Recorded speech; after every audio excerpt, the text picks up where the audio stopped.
Salus populi suprema les exto. Keselamatan rakyat adalah hukum tertinggi. Assalamualaikum warahmatullahi wabarakatuh. Shalom, Om Swastiastu, Namo Buddhaya, dan salam kebajikan bagi kita semua. Perkenalkan, kami dari tim B12 bersama saya Devira N. Kisagita selaku pembicara pertama yang akan menyampaikan argumentasi dari sudut pandang filosofis. Mutiara Salsabila Haryanto selaku pembicara kedua yang akan menyampaikan argumentasi dari sudut pandang yuridis. Diva Raniza selaku pembicara ketiga yang akan menyampaikan argumentasi dari sudut pandang sosiologis dalam tataran kontra dengan judul mekanisme trust sebagai kerangka rekonstruksi hak veto dalam investasi pariwisata strategis nasional. Hak veto merupakan kewenangan yang dimiliki suatu lembaga atau pihak tertentu untuk menolak atau membatalkan suatu keputusan, meskipun keputusan tersebut telah memperoleh dukungan mayoritas. Dalam konteks pemberian hak veto kepada kesatuan masyarakat hukum adat, hak veto diberikan sebagai instrumen pengendalian terhadap pengguna kekuasaan pada investasi proyek strategis pariwisata nasional yang seringkali merugikan masyarakat hukum adat, mulai dari minimnya partisipasi masyarakat, ketidakpastian perlindungan hak-hak masyarakat adat, hingga rendahnya tingkat kepercayaan masyarakat kepada pemerintah dan juga investor.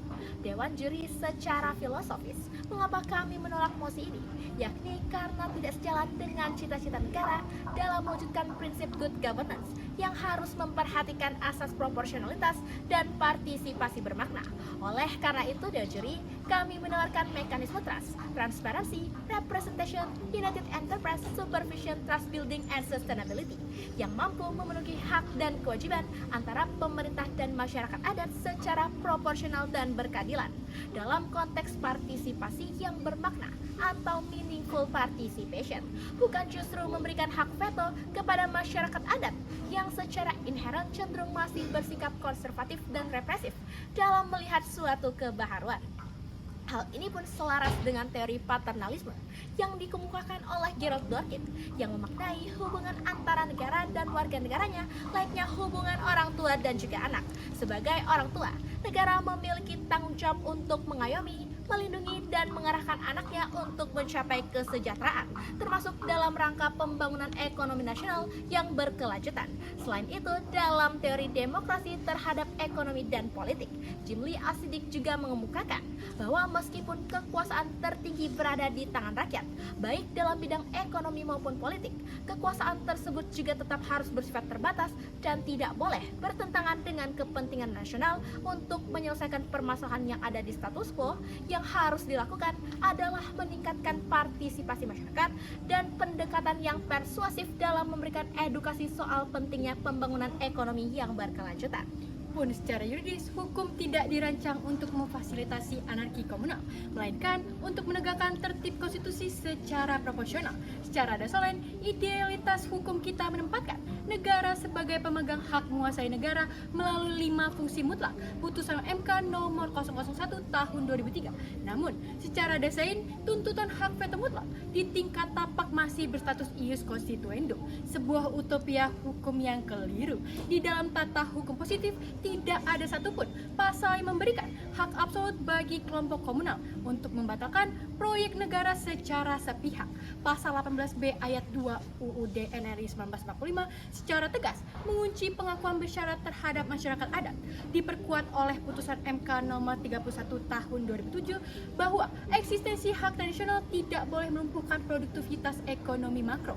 Bahkan, prinsip FPIC dalam UNDRIP PBB tidak pernah memandatkan hak veto anarkis, melainkan pelibatan yang setara. Maka dari itu, Dewan Juri yang terhormat, kita tidak boleh menyerahkan nasib ekonomi bangsa pada egoisme sektoral. Dewan Juri menyambung teori paternalisme pembicara pertama tadi, kebobrokan perizinan saat ini tidak boleh diselesaikan secara ekstrim dengan membubarkan kewenangan negara lewat veto, melainkan melalui rekonstruksi asas proporsionalitas good governance. Kami menawarkan jalan keluar konstitusional, yakni menginstitusionalkan doktrin meaningful participation berdasarkan pasal 6 Undang-Undang HAM dan Undang-Undang Desa melalui mekanisme trust berdasarkan economic analysis of law yang dikemukakan oleh Richard Posner. Mekanisme trust ini mendekonstruksi hak veto yang kaku menjadi pemenuhan indikator ekonomi ekologis. Melalui instrumen ini, masyarakat adat tidak lagi menjadi oposisi radikal, melainkan subjek hukum dan pemilik modal yang setara dengan investor melalui pelembagaan BUM Desa Adat dan Dewan Pengawas Adat. Guna memitigasi kebuntuan ini, mekanisme mengadopsi dynamic consent governance. Jika terjadi ketidaksepakatan di tengah jalan, solusinya adalah rekonstruksi klausul kerjasama pembatas, bukan pembatalan sepihak yang anarkis. Melalui pembuktian hukum, jika elemen tas sebagai perwujudan meaningful participation ini dimanipulasi dalam AMDAL dan izin pariwisata, maka secara otomatis seluruh izin investasi tersebut cacat substansial dan batal demi hukum. Inilah wujud nyata teori demokrasi ekonomi dan politik Jimli.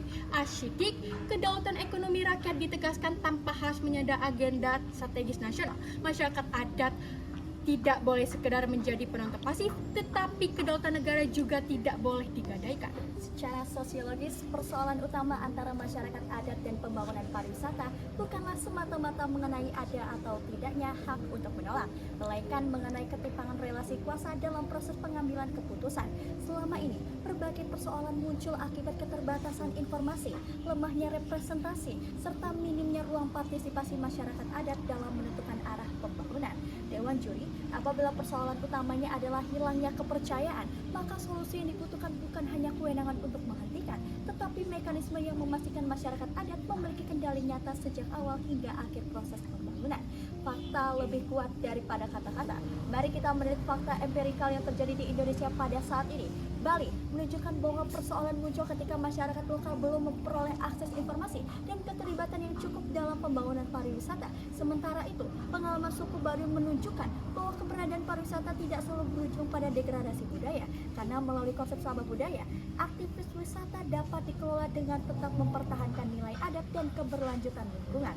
Sadari Dewan Juri bahwa pemberian hak veto juga perlu melihat realitas sosial masyarakat adat yang memiliki dinamika internal. Masyarakat adat bukanlah struktur yang selalu seragam tanpa perbedaan kepentingan. Terdapat potensi dominasi elit lokal, persoalan representasi, dan tantangan akuntabilitas lembaga adat. Bayangkan Dewan Juri, jika hak veto diberikan tanpa memastikan keadilan di dalam struktur internal masyarakat adat, bukankah kewenangan tersebut berisiko hanya menjadi alat bagi segelintir elit lokal untuk mengamankan kepentingan pribadi, alih-alih mempresentasikan suara seluruh komunitas? Maka pendekatan yang lebih relevan adalah membangun mekanisme trust sebagai instrumen penguatan partisipasi bermakna yang kami hadirkan sebagai pemaksimalan terhadap FPIC yang telah berlaku juga di Indonesia. Trust berdiri di atas dua fondasi utama. Pertama, collaborative governance. Pendekatan ini menempatkan masyarakat adat, pemerintah, dan investor dalam posisi yang setara untuk menentukan arah pembangunan. Kedua, dynamic consent governance menegaskan bahwa persetujuan masyarakat adat tidak boleh dipahami sebagai keputusan satu kali yang bersifat statis, tetapi sebagai proses yang terus berjalan mengikuti perkembangan informasi dan perubahan kondisi sosial.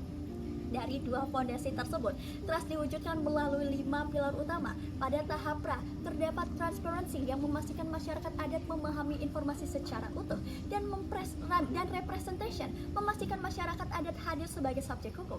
Pada tahap sahat, terdapat united enterprise yang menciptakan kesetaraan ekonomi melalui pengelolaan bersama dan supervision yang memberikan mekanisme pengawasan terhadap keberlanjutan wilayah adat. Sementara pasca, kemudian melahirkan trust building and sustainability menjadi tujuan akhir untuk menciptakan hubungan jangka panjang yang berkeadilan. Pendekatan berbasis kepercayaan juga terlihat dalam praktik internasional. Kanada berhasil mengembangkan pariwisata masyarakat adat dengan nilai sekitar $1,2 miliar dan mendukung lebih dari 50.000 lapangan kerja karena masyarakat adat ditempatkan sebagai pengelola utama melalui prinsip self-determination. Sementara Filipina melalui mekanisme FPIC menunjukkan bahwa keputusan masyarakat adat dapat memiliki kekuatan melalui proses persetujuan yang bermakna. Dewan Juri, kami percaya bahwa perlindungan masyarakat adat tidak cukup hanya dengan memberikan kemampuan untuk menghentikan pembangunan. Perlindungan yang lebih bermakna adalah memastikan masyarakat adat memiliki kapasitas untuk menentukan bagaimana pembangunan itu berlangsung. Karena hak untuk menolak hanya memberikan satu pilihan, sementara kepercayaan, partisipasi, dan tata kelola yang setara memberikan ruang bagi masyarakat adat untuk menentukan masa depannya sendiri. Cukup sekian dan terima kasih.